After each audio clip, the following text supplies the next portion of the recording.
आदिल ने ये नहीं सोचा, आदिल ने इंसानियत सोची। उसने लोगों को बचाने के लिए इंसानियत को कायम किया और अपनी जान दे दी। इंसानियत बनाए, चाहे मज़हब तो मज़हब ही है, लेकिन इंसानियत एक और चीज़ है। इसलिए हमें भी जज्बा है कि अगर हम पे भी कोई ऐसे मौका मिल जाए या ऐसे हालात हो जाए, तो कोई मेहमान हो या मेहमान ना, कोई भी इंसान हो, उस इंसान को हम खुद अपनी जान दे के बचा सकते हैं। ईद मोहम्मद आदिल के घर हैं और आदिल के पिताजी हैं और भाई लोग हैं। सर, जो आदिल जी मेहमानों को बचाते बचाते शहीद हो गए, कैसा महसूस कर रहे हैं आप लोग? जी, दुख तो है। अच्छा। दुख जब किसी का कोई अपनी जान में से कोई ये बाजू या पैर या कुछ काटा जाए तो जैसे ऐसा दर्द महसूस होता है, ऐसे ही इससे भी ज़्यादा दुख होता है ये। लेकिन फ़ख्र भी होता है कि उसने कहीं लोगों की जान बचा ली। अच्छा। कहीं लोग आदिल की वजह से बच गए, तो इसलिए बहुत फ़ख्र हो रहा है। कब आप लोगों को पता चला कि आदिल साहब शहीद हो गए? आदिल जब यहाँ सुबह से काम पे निकल गए, अच्छा। तो 2 बजे तक हमें कोई पता नहीं था। लेकिन 2 बजे के बाद जब वहाँ पे आदिल को हमने सुना कि वहाँ ऐसे हालात बिगड़ गए, गोलियाँ चल गई, तो फिर हमने कॉल की, लेकिन वहाँ पे नेटवर्क नहीं आया। और नेटवर्क ना आने की वजह से हमें 4 साढ़े 4 भी बज गए।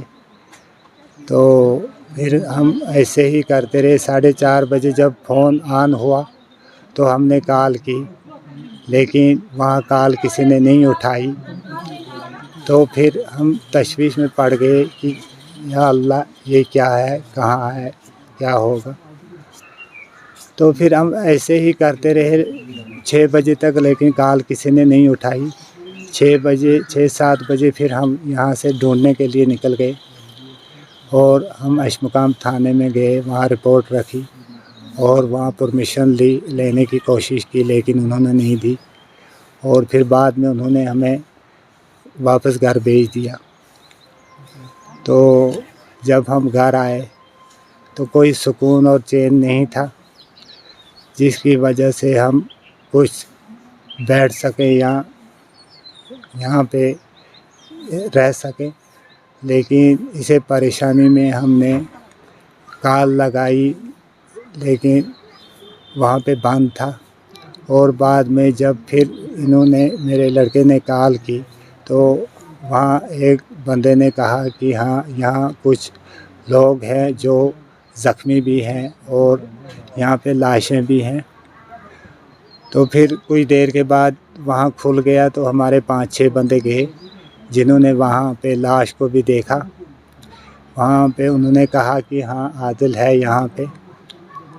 तो इन्होंने जब देखा, फिर थोड़ी देर के बाद उन लाशों को श्रीनगर हॉस्पिटल में ले गए और ये हमारे बंदे भी सब उसी के साथ श्रीनगर में चले गए। ये एक ही लाश आदिल की ही नहीं थी, ये 26 लाशें थी जो श्रीनगर में ले गए।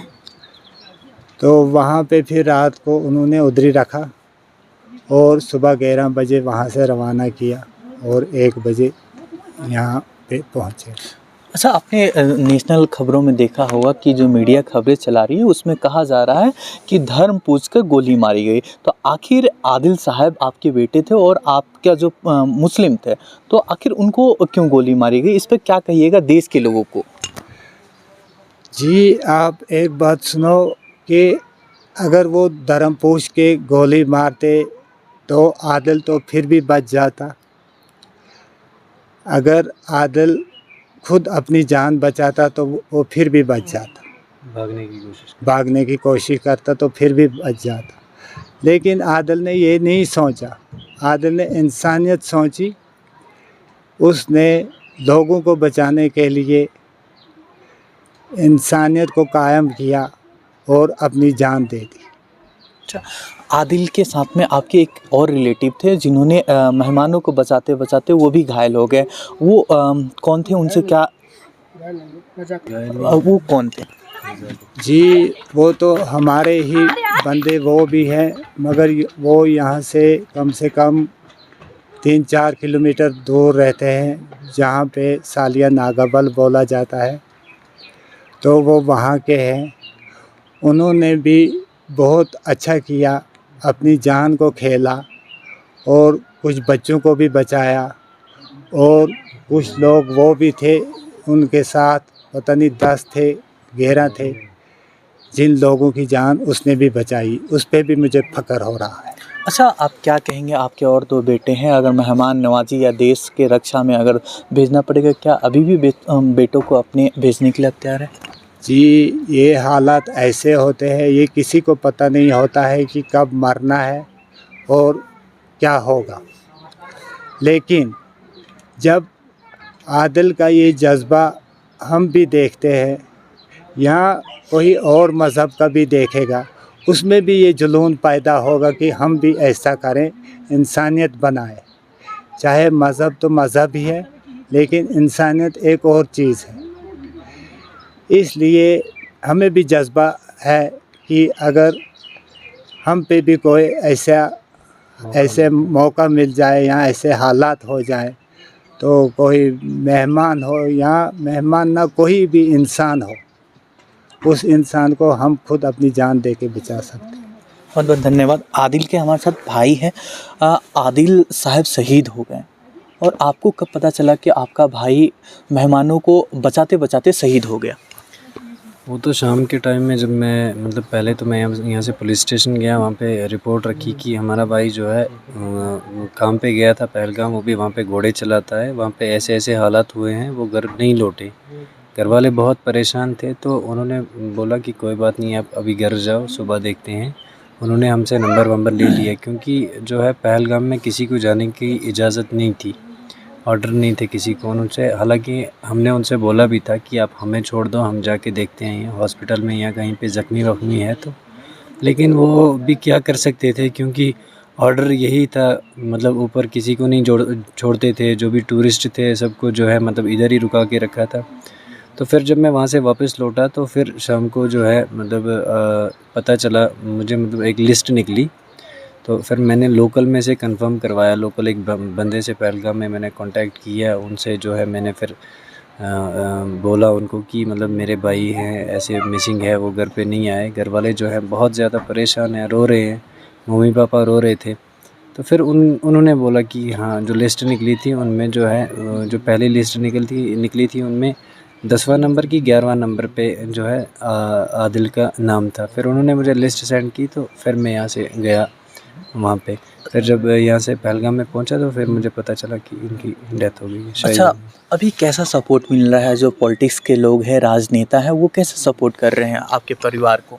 देखिए सर, मतलब पूरे इंडिया से जो है मतलब लीडरान साहिबान जो भी हैं, मतलब जो भी लीडर साहब हैं, मतलब कश्मीर के बाहर के, मतलब ऑल ओवर पूरी इंडिया से जो भी मतलब लीडर, यहाँ जो भी मीडिया वाले हैं, जो भी सब लोग मतलब यहाँ पे हमारे इस दुख में जो है मतलब हमारे साथ खड़े हुए हैं। मैं सब लोगों का जो है तहे दिल से शुक्रिया अदा करना चाहता हूँ। सब पे मुझे फ़ख्र है, सब पे मुझे नाज़ है, जिन्होंने हमें ये मतलब एकता जो है, एक होने की जो है मतलब ये हिम्मत जो है मतलब दिखाई, जो हमारे साथ यहाँ पे शाना बशाना खड़े हुए, जिन्होंने हमें यहाँ पे आके ये दिलासा दिया कि हम आपके साथ हैं, आप टेंशन नहीं ले लो। तो मैं सबका जो है तहे दिल से शुक्रिया अदा करना चाहता हूँ।